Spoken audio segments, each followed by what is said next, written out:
You are in direct violation of the covenants. I am assessing the maximum fine allowed by the board. We believe we are in compliance. Please review the documentation. At 6:12 a.m. on June 8, 2024, I stepped onto my back patio with a tray of cupcakes for my kid's birthday party and saw a bright orange sticker slapped dead center on my dock gate.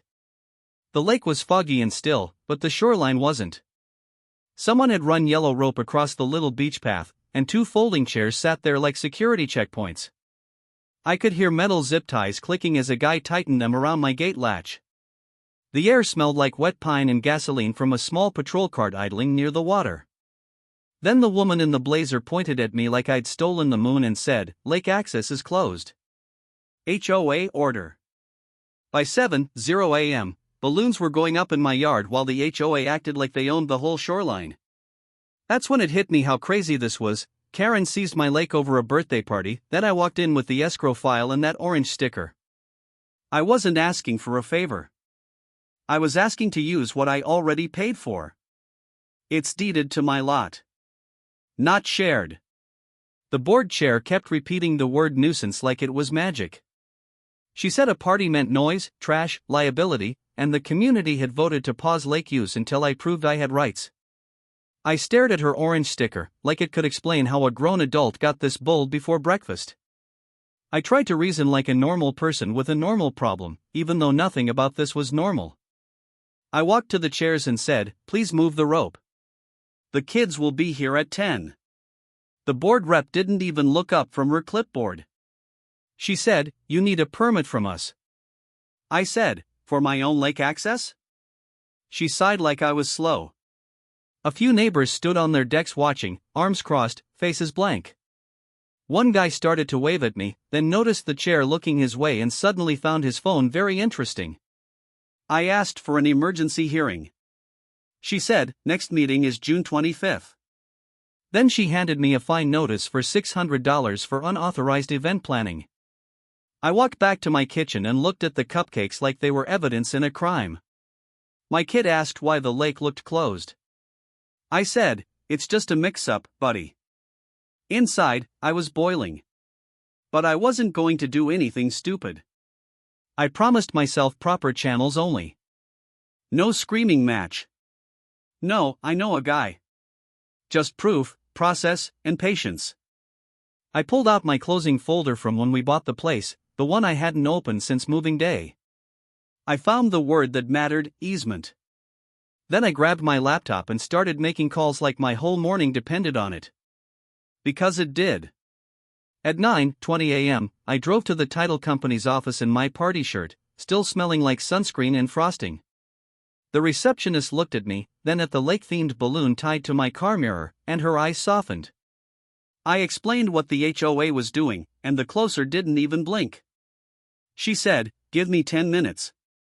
Then she printed my escrow package, recorded exhibits, and the lake access language that came with the property. I went one step further and stopped at the county records clerk counter for certified copies, the kind with the raised stamp. The file landed with 62 pages, warm from the printer. Back home, I lined up photos, emails, and call logs in a binder. The orange sticker went in a plastic sleeve like it was a rare trading card. By 10:05 a.m., guests were arriving, and I kept smiling while my brain tracked numbers. In the last 48 hours, the HOA had sent 3 emails about my unauthorized gathering and logged 2 complaints that I hadn't even heard about. The chair tried to say there were reports of trespassing, like I was some stranger on my own shoreline. So I documented everything.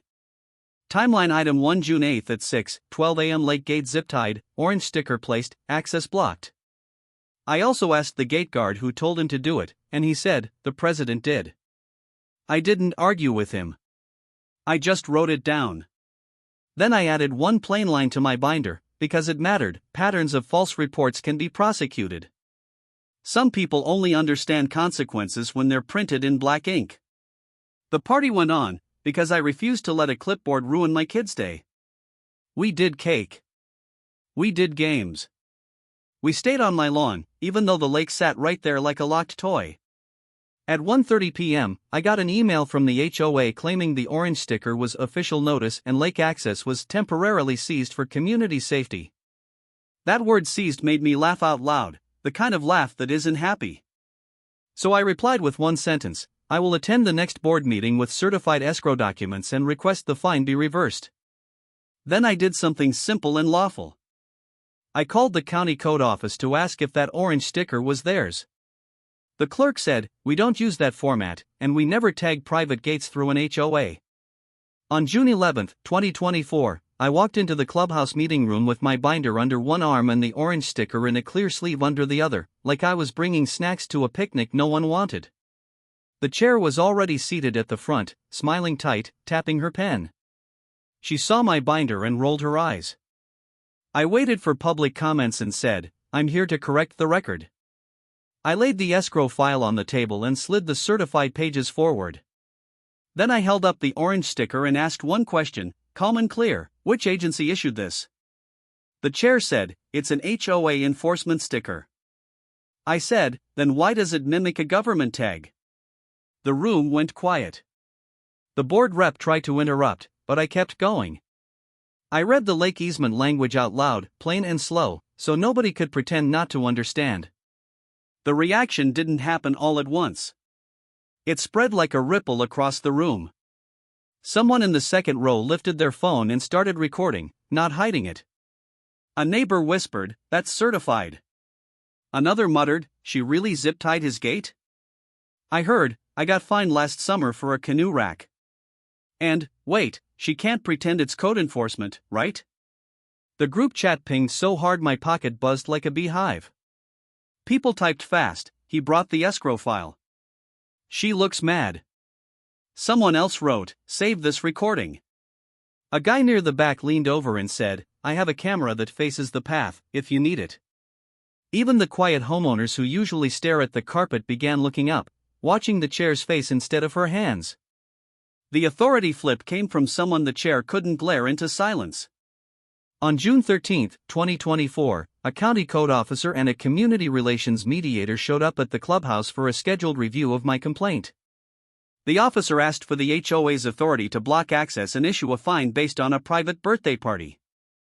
The chair tried the same speech about safety and nuisance.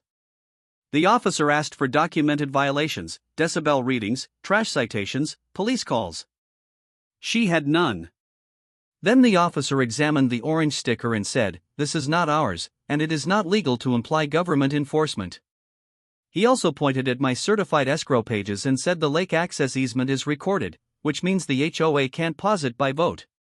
The mediator noted the fine lacked due process and asked why the board refused a hearing before enforcement. The chair didn't have a clean answer, just a lot of air. Right after that, the whole mood shifted in a way I'll never forget. People sat straighter, like they'd been underwater and finally reached the surface. The chair's confidence started leaking out of her voice. Every time she tried to talk over the officer kept his tone flat and kept asking for facts. Facts are heavy. They sit on the table and don't move. Phones kept recording, but now it wasn't gossip recording. It was accountability recording. The bully energy that used to fill the room like perfume couldn't find oxygen anymore. Board members who usually nodded at everything began flipping through documents, looking nervous. You could see the spell breaking in real time. Neighbors realized the rules weren't magical, the chair wasn't untouchable, and one homeowner with a stamped file could change the temperature of the whole place. The decision came in writing on June 17, 2024. The HOA fine was reversed and marked final, and the board was told to stop interfering with recorded property rights. The county officer required the HOA to remove the gate zip ties and any fake enforcement stickers immediately, and he documented the incident as improper enforcement activity. After that, something changed outside the meeting room too. People started taking pictures of notices before they peeled them off. They asked for rule citations instead of apologizing. They started showing up to meetings with folders and calm voices, not just frustration. One neighbor left a small basket on my porch with juice boxes and a note with no words, just a smiley face drawn by a kid. Another guy offered to help replace the scratched latch on my gate. It felt like the neighborhood exhaled. On June 22, 2024, I opened my dock gate and heard the latch click clean, no zip ties, no rope, no chairs pretending to be law enforcement. The lake smelled like summer again, not like stress. My kid ran ahead with a float and looked back at me like the world made sense. I kept the orange sticker in my binder anyway, because I learned something: paper wins when people try to rewrite reality with attitude. The chair still lives here, but she doesn't point the same way anymore, and the board doesn't move on her mood like it used to. I don't need revenge. I needed proof, patience, and one escrow file that reminded everyone what the word recorded really means. If you enjoyed this, hit like, subscribe, and share. Was the HOA wrong? Drop a comment.